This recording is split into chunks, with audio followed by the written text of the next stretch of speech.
Ozora is a small village that lay in the heart of the African savanna, nestled between rolling hills and lush forests.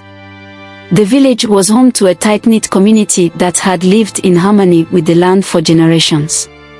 Life in Ozora was simple yet fulfilling, as the villagers relied on farming, weaving, and craftsmanship to sustain themselves. But the people of Ozora were rich in something far more valuable than gold, hope and unity. For years, the village elders had dreamed of a brighter future for their people, a future where their children could have access to knowledge from the world beyond the savannah. They spoke often of the world across the seas, where men and women learned mysteries and skills that could transform lives. But no one from Ozora had ever crossed the vast ocean to study. The idea seemed like a distant dream, until the day a young man named Okomba was born. From a young age, Okomba showed an insatiable curiosity about the world around him. He would spend hours under the ancient baobab tree, listening to the stories of the elders, asking questions about the stars, the earth, and the faraway lands they spoke of. His thirst for knowledge was unquenchable, and it wasn't long before the entire village recognized that Okomba was destined for something greater. As Okomba grew older, the village began to discuss the possibility of sending him abroad to study.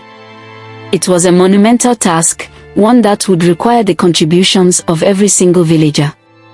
The elders called a meeting under the shade of the baobab tree, where they addressed the community. Ozora is a village that has always stood together, through good times and bad, said Elder Nerji, his voice resonating with authority. We have raised our children with love, taught them the ways of our ancestors, and now we have the chance to send one of our own to learn the wisdom of the world. Let us come together and send Okomba across the seas. His knowledge will be our knowledge. His success will be our success. But one thing is that every village has that one person, whom many see as useless and a never-do-well, whose own words were not considered reasonable. Mainly a drunkard. Maziuche was one of them. He stood up with a bottle of alcohol in one hand and asked a simple question with an alcoholic cracked voice.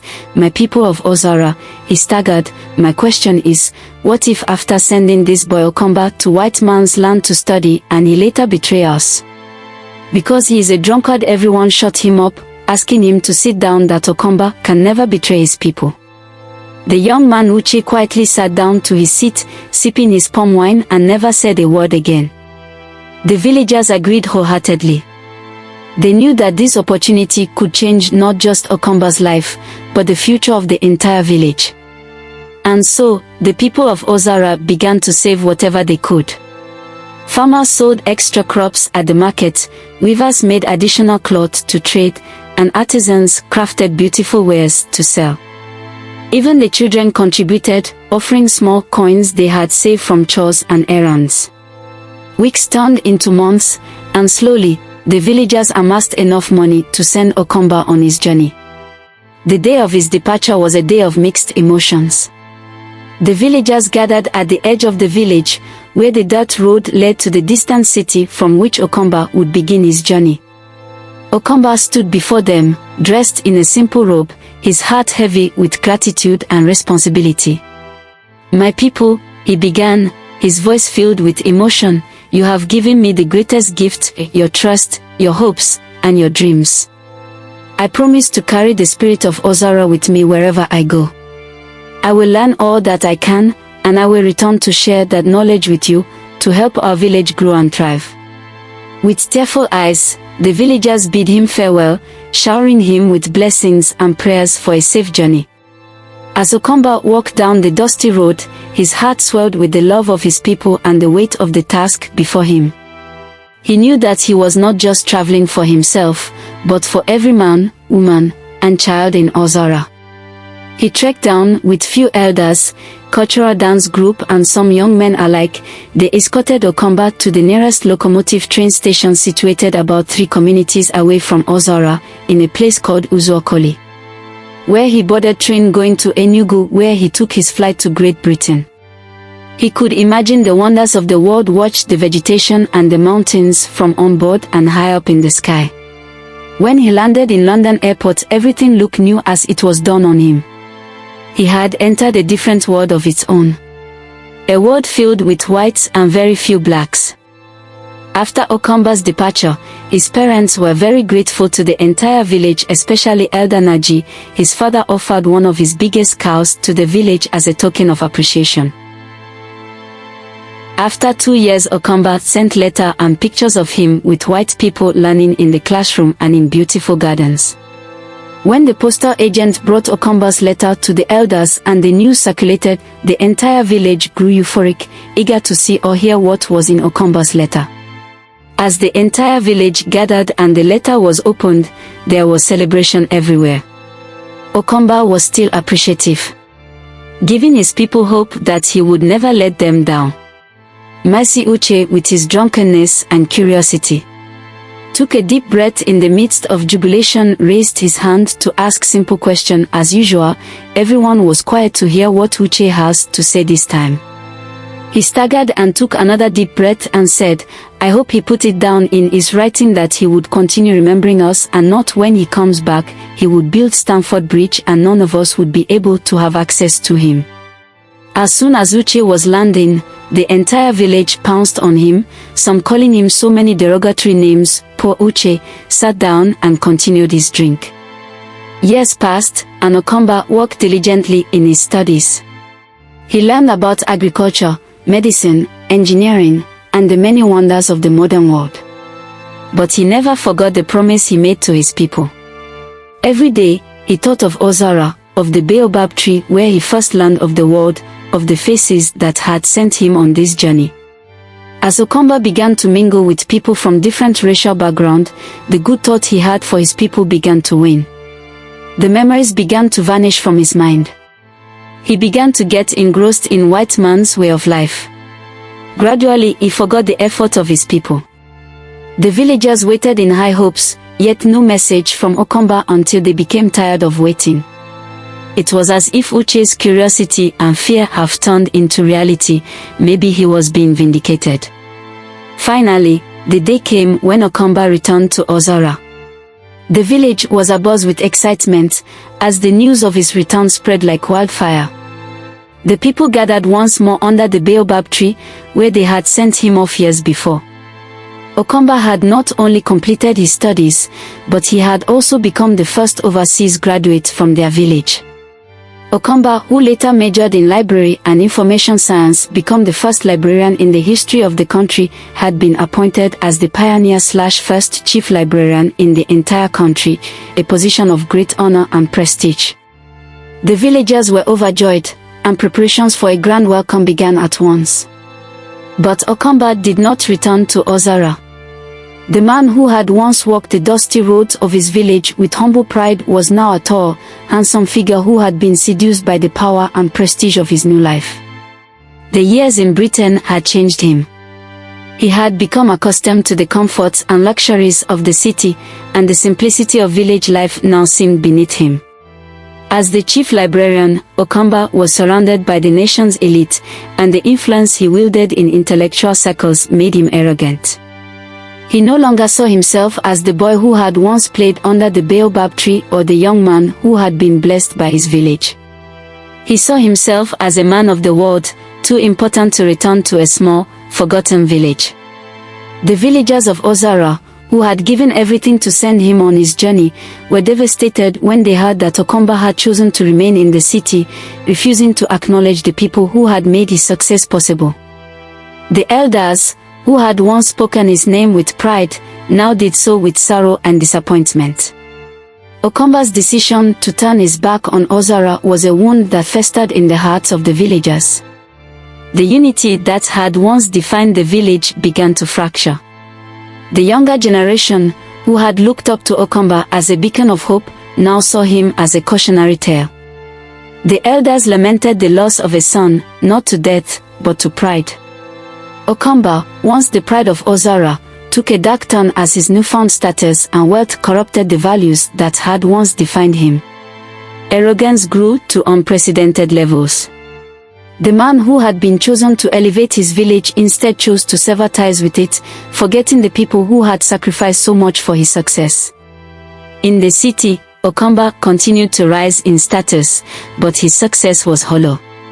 He was celebrated by strangers but haunted by the memory of the village that had given him everything.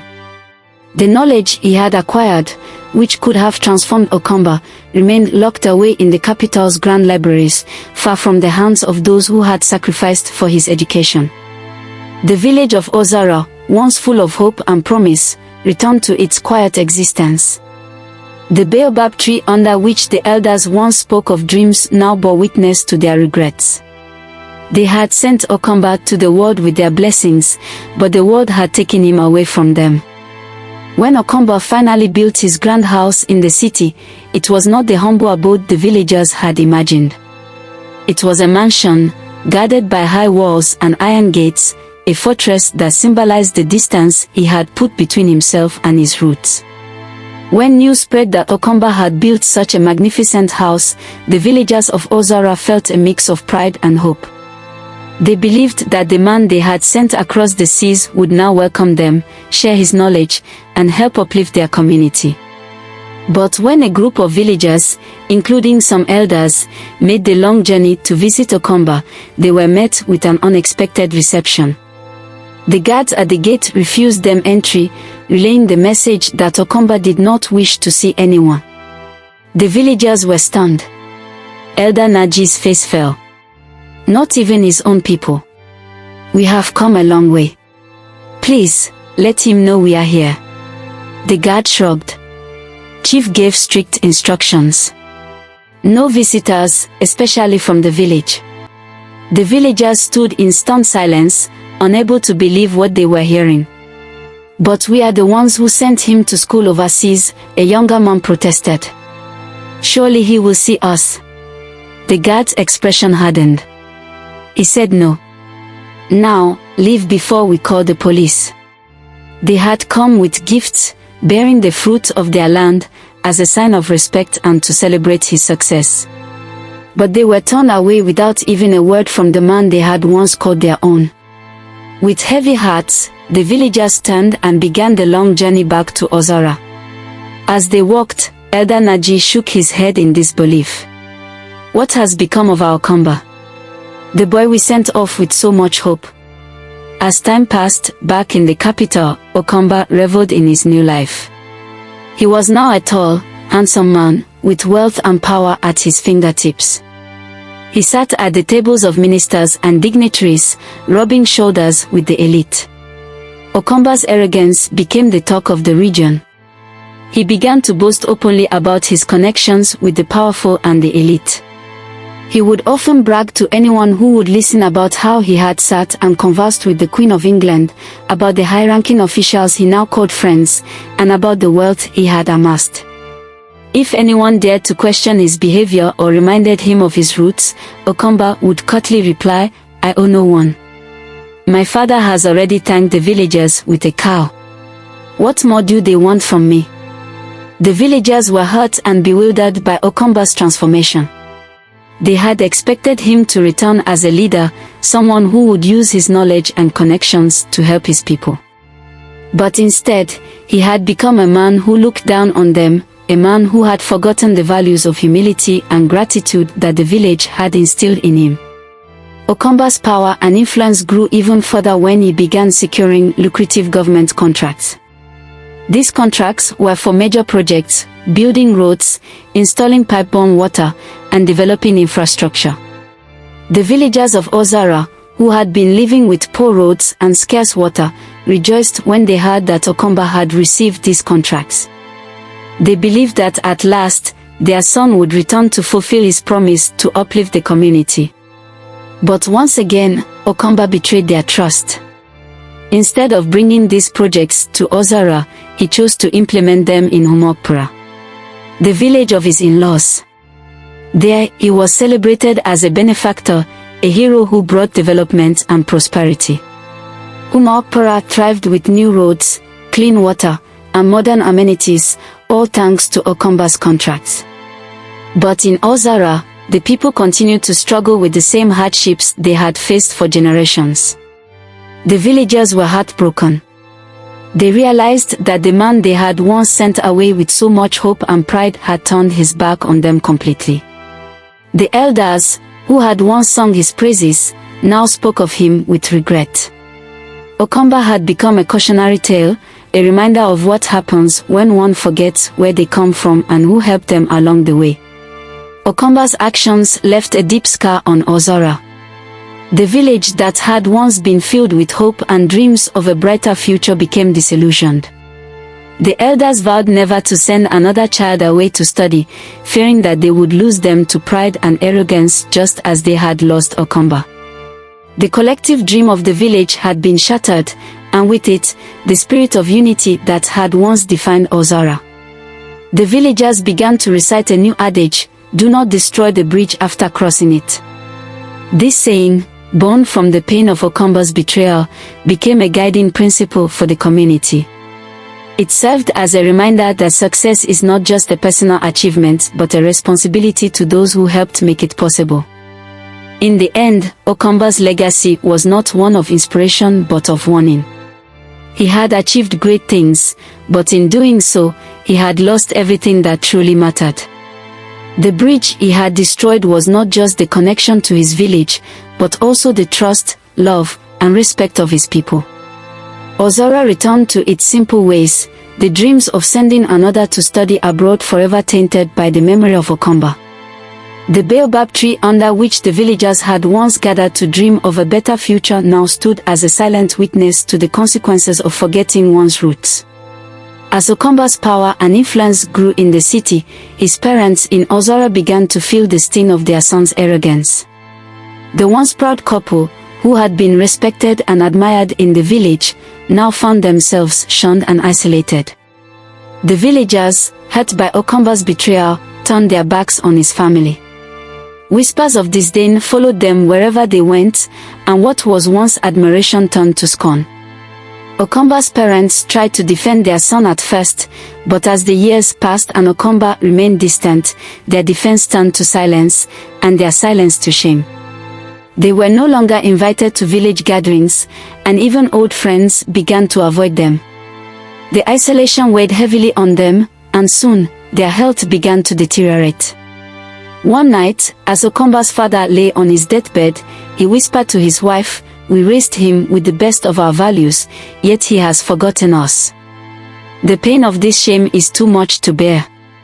2 weeks after his father passed, Okomba's mother followed, unable to withstand the grief of losing her husband and the pain of her son's abandonment. They died alone, unacknowledged by the son they had once been so proud of.